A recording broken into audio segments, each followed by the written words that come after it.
마지막으로 이 케이스에서 1+1을 한 이유를 말씀드리겠습니다. 골폭이 좁아서 대구치 케이스인데도 지름 3.8mm를 심기도 빠듯합니다. 소고치라면 괜찮으나 대구치이고 대합치가 자연치 대구치입니다. 지름 3.8mm 하나만 심어서는 필요한 고정력과의 차이가 많이 나는데 게다가 상동 때문에 그나마 고정력을 다 얻지도 못해서 고정력 부족이 심각합니다. 부족한 고정력을 더 얻기 위한 방법이 두 개가 있는데 두 개의 픽스를 심는 1번 방법과 윈도우 그래프트를 해서 하나만 심는 2번 방법 둘 다 그래봤자 온전한 한 개의 고정력을 얻기 위해서이죠.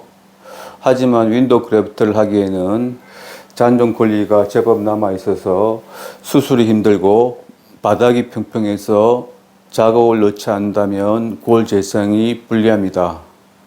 따라서 비용도 비슷하고 통증도 덜한 소켓 거상으로 두 개를 심어서 바이코티컬 픽세이션을 얻는 것이 더 나은 방법이라고 판단한 것입니다.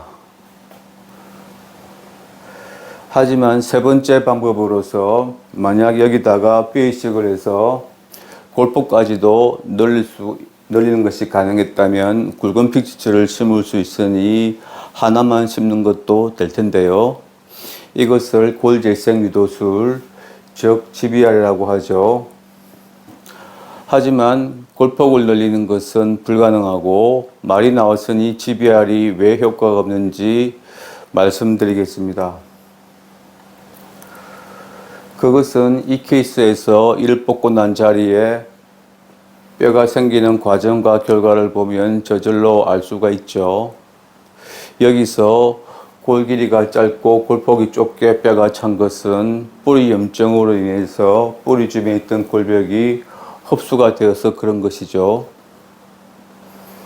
이가 빠진 후 뿌리가 있던 자리에 뼈가 저절로 재생되었던 이유는 피가 굳어서 생긴 혈병이 이런 역할을 했기 때문이죠.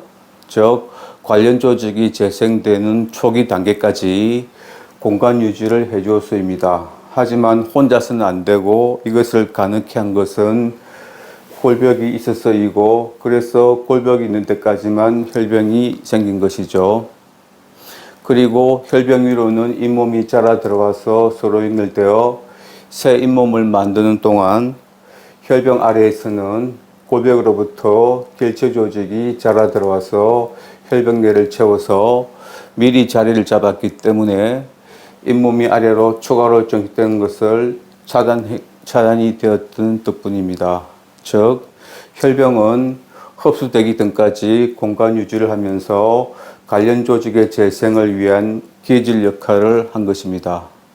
따라서 혈병이 없으면 뼈가 재생되지 않습니다. 그리고 골벽으로부터 뼈가 천천히 자라 들어온 것입니다. 그래서 최종 결과 이런 정도로 뼈가 재생되었는데 만약 이런 모양과 크기로 혈병이 생긴다면 골폭과 골 길이가 더 늘어날 수 있을까요?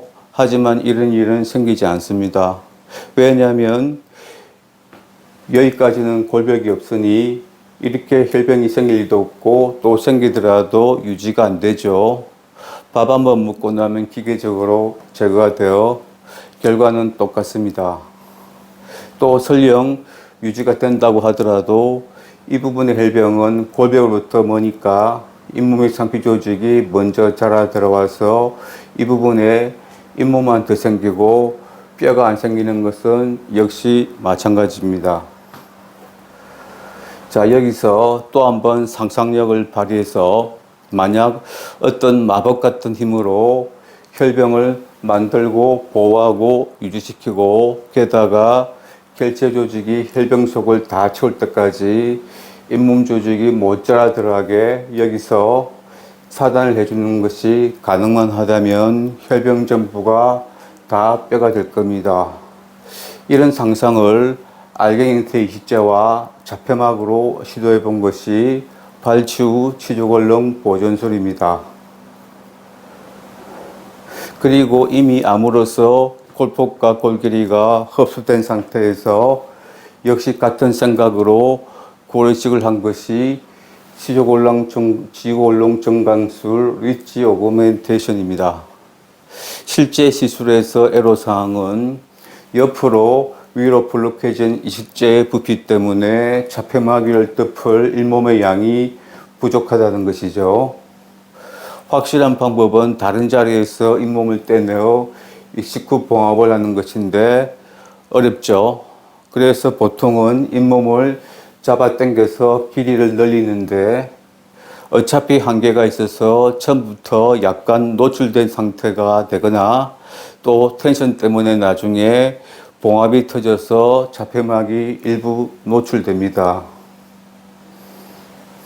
먼저 자폐막에서 요구되는 기능을 살펴보면 제일 중요한 기계적 공간 유지는 없습니다. 혀로 한번 밀기만 해도 모양이 뭉개지고 또 자폐막이 단단하게 고정이 안 되면 알갱이뼈가 달아나 버립니다.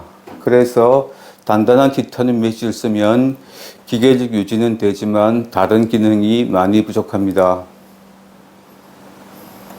그리고 둘째, 자폐막 위에서 혈병처럼 상피 조직이 정식에 들어와서 잇몸을 덮이냐 하는 것인데 시원치 않습니다. 혈병 위에서는 적어도 2주면 발기창 위를 잇몸 상피 조직이 덮어서 외부와 차단이 된 환경을 제공해서 골재생이 진행되는 반면에 자폐막이 유지나 고정이 안 되는 경우는 자폐막 밑으로 상피 조직이 정식돼 들어오니까 기능을 전혀 못하고 또 고정이 되더라도 잇몸 조직이 덜 형성되어 자폐막이 구강 내에 노출되므로 음식물이나 세균에 의해서 오염되는 현상이 생기기도 합니다. 그래서 일주일 후에 실밥 제거 시에 다시 재봉합을 하기도 합니다. 그런 경우 골 재생에 차질이 있는 것이 당연합니다. 따라서 셋째, 차단 효과는 이런 문제 때문에 있는지 없는지 알 수도 없죠. 어쨌든 이렇게 자폐막에서부터 애초 계획에 차질이 생기는데 20분 외의 상황은 더 나쁩니다.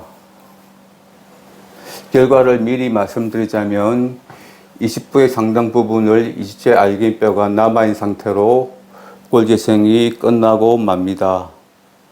그 이유는 모양을 만들고 공간 유지를 위해서 알갱이끼리 촘촘히 모여 있을 수밖에 없고 따라서 그 사이로 형성된 혈병의 양이 작으니 골재생량이 작죠.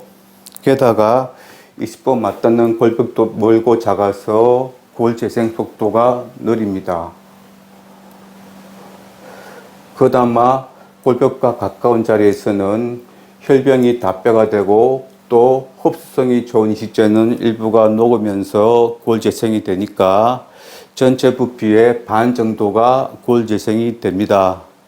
하지만 골벽으로부터 먼 자리에서는 결체 조직이 자라오기도 전에 있던 혈병조차도 못 기다리고 녹아버리니 골재생도 작게 되고 흡수도 안 되어서 이식제가 그대로 남아 있습니다.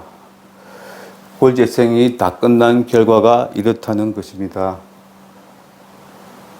그러니 20부 전부가 다 뼈가 되려면 이식제 자체가 뼈가 되는 수밖에 없죠. 하지만 이식제의 기능 중 어디에도 그런 기능은 없습니다. 유일하게 골형성을 가지고 있는 자가을조차도 그 자체가 뼈가 되는 기능이 없습니다. 왜냐하면 임플란트에서의 골이식은 생체 이식이 아니기 때문입니다. 그래프트도 우리말로 이식이라고 부르기 때문에 장기 이식, 골수 이식, 피부 이식 같은 살아있는 온전한 조직을 옮겨 심는 생체 이식, 즉 트랜스플랜테이션의 개념과 혼동될 수가 있는데 엄연히 다른 것입니다.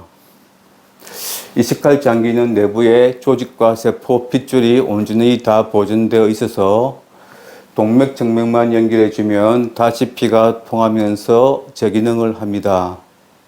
피부 이식도 자기 피부를 떼어나면 조직 그대로이고 즉시 봉합을 하고 붕대로 싸매고 드레싱을 하면 붓습니다. 모발 이식도 재조직 온전히 보존되어 있고 옮겨 심어도 못낭이 있어서 착근이 되어 재기능을 하죠. 하지만 치과 임플란트 영역에서는 작업이라고 하더라도 저구줄을 빻아서 분쇄한 알갱이 가루를 썼는데 어떻게 장기 이식, 모발 이식, 피부 이식과 같은 생체 이식과 비교를 할 수 있겠습니까? 게다가 골형 성능이 이식제 자체가 뼈가 된다는 개념도 아니죠. 때어는 자기 뼈에 골편 중에 있던 아조골세포가 조골세포로 분화가 되어서 고령성을 개시한다는 개념인데요. 이렇게 분쇄된 알갱이 뼈 속에 아조골세포가 살아있는지도 의문이고 또 살아있다고 한들 처음부터 외부와 완벽하게 차단이 되지도 못한 환경에서 조골세포로 분화한다는 것도 그렇고 또 분화한다고 한들 주변에 고령성을 할 공간도 거의 없습니다. 따라서 단지 평인상 이식이라고 부르고 있는 것을 생체 이식과 혼동을 해서 이식제 자체가 뼈가 된다고 착각을 할 이유가 없습니다. 이제 골 재생 유도능을 보면 주변으로 고령성이 되도록 자극을 준다는 개념이죠. 그러니 주변에 있는 소량의 혈병에 자극을 주어서 고령성을 촉진하겠죠. 어쨌든 도움이 되니 의미가 있지만 역시 이식제 자체가 뼈가 된다는 개념은 아닙니다.